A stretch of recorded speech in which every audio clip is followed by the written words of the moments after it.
on voit, mais je vais y revenir un peu plus longuement tout à l'heure, mais on voit que l'innovation ici s'exprime vraiment comme la façon aussi de faire bouger les lignes, y compris les normes, quoi. Et là, moi, j'ai vraiment eu la sensation de partager avec vous, et encore plus aujourd'hui, en lisant votre projet, que on était au bord des abacs, voilà, et que la terre connue s'arrêtait là, et que en même temps, il fallait continuer à avancer dans ces ténèbres et créer sa propre norme. Voilà. Donc ça, c'est vraiment le mouvement, un des mouvements les plus forts d'innovation, et je pense que c'est quelque chose qui mérite effectivement vos applaudissements.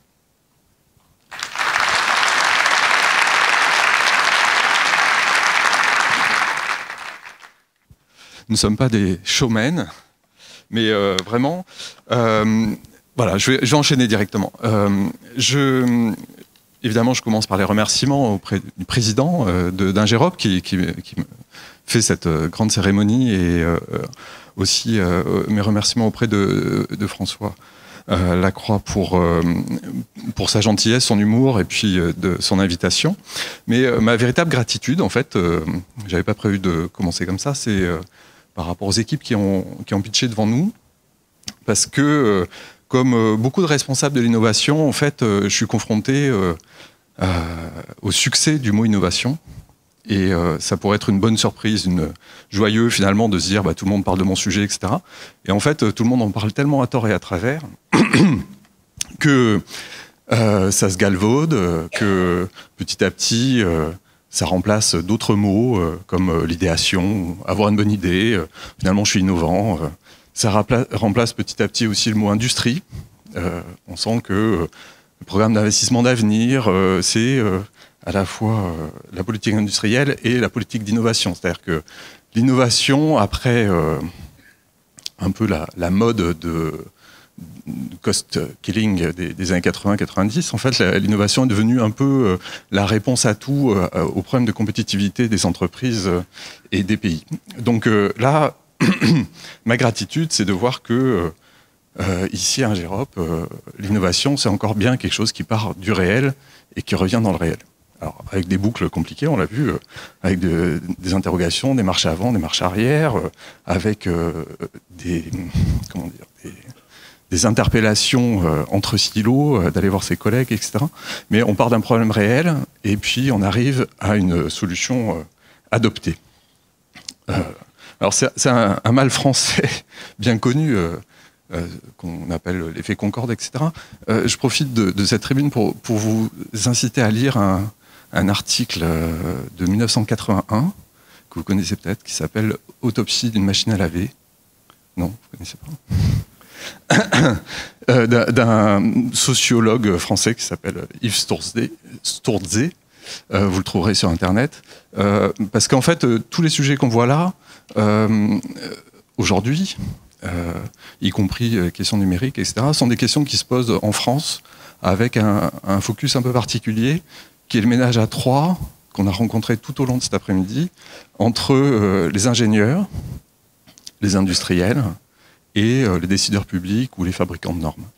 Donc ce ménage à trois a une configuration très particulière en France, où finalement l'ingénieur incarne le visionnaire, l'industriel un petit peu le savoir-faire frileux, et le décideur public, lui, fonctionne, en tout cas c'est comme ça que le dénonce Yves Sturtzé dans son article, fonctionne un peu comme un filtre d'accès à la société, au grand marché, au marché du grand public.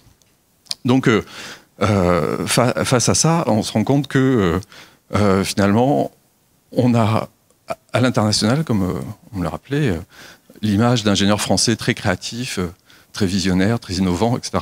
Mais on a aussi quand même cette réputation française d'avoir du mal à se connecter avec le marché et avec le grand public. Donc voilà, moi ce que je retiens aujourd'hui, c'est que finalement l'innovation à Ingerop, on a bien vu ça passer du réel au réel, du problème concret à la solution adaptée.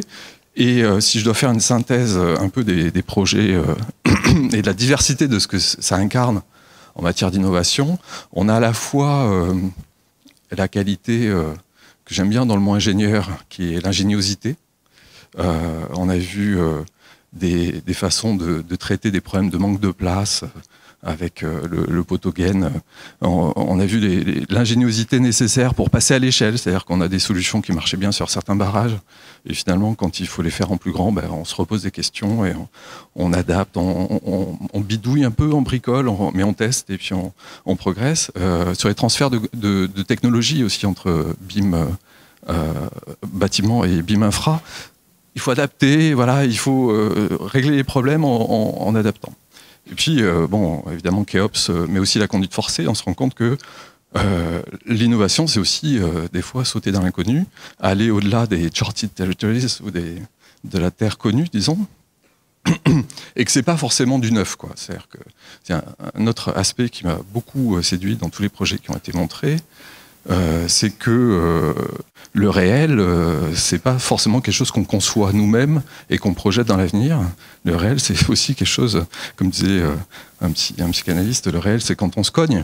Et là, voilà, la conduite forcée, pour moi, était assez significative de tout ce qui est devant nous. Maintenant qu'on est un pays équipé quand même depuis quelques années par toutes ces infrastructures qu'il va bien falloir maintenir, mettre à niveau, rénover. Et modélisé donc pour cela. Voilà. Et dernière synthèse, donc c'était le tout premier, ça me permet de reboucler sur l'équipe, parce que comme je l'ai dit tout à l'heure trop rapidement, en fait, on voit bien, et ça a été bien dit, qu'il n'y a pas d'innovation sans confiance, il n'y a pas d'innovation sans autorisation, d'une certaine façon. Et il y a de la désobéissance, mais c'est pas de la rébellion, c'est pas de la rébellion destructrice, ou c'est une rébellion amélioratrice. Donc, il faut une forme de courage, de s'affronter, le cas échéant, à son maître d'ouvrage ou à sa hiérarchie, et ce courage un peu créateur. Voilà. Donc, cette forme d'éthique, là, j'ose le mot, c'est un peu solennel peut-être, mais finalement, c'est une façon de se comporter aussi dans le monde entier, enfin dans le monde ouvert, pas seulement sur son lieu de travail. C'est une façon de réinterroger tout le temps les solutions convenues. Alors, maintenant, moi, si j'ose dire, je représente le ministère de l'Environnement, donc je suis un des trois, d'une certaine façon, j'incarne un des trois corps du problème, à trois corps, entre ingénieurs, industriels et décideurs publics, fabricateurs de normes. Donc, d'une certaine façon, on doit travailler ensemble. C'est-à-dire que ces 2 dernières années, la ministre de l'Environnement, Ségolène Royal, a fait voter 2 lois qui s'appellent la loi de transition énergétique pour la croissance verte et la loi de la biodiversité. Elle a aussi représenté la France à la COP21 avec l'accord de Paris qui, comme vous le savez, est quand même un succès un peu inespéré. La France doit s'engager dans ces changements, la lutte contre le changement climatique et la lutte pour la biodiversité, la lutte pour l'économie de consommation des ressources, etc. Je pense que ici, vous devez tous en être convaincus, mais en tant qu'Ingérop, finalement, on l'a bien vu aujourd'hui, vous détenez certaines clés. Et donc, je pense qu'il y a une alliance à nouer, d'une certaine façon, entre nous en tant que producteurs de normes et aussi véhicules porte-voix des aspirations de la société, et vous qui trouvez les solutions concrètes à ces problèmes concrets, on doit travailler ensemble pour avancer. Donc on va essayer de prendre en tenaille, en quelque sorte, les maîtres d'ouvrage, vous d'un côté maîtrise d'œuvre et nous d'un côté normatif, quoi. Voilà. Donc je veux juste conclure le vœu que vous serez bien aux côtés des maîtres d'ouvrage quand on va les mettre de plus en plus en difficulté à trouver des solutions respectueuses de la biodiversité, des solutions pour lutter contre le changement climatique et économiser la consommation de ressources en matériaux. Je vous remercie.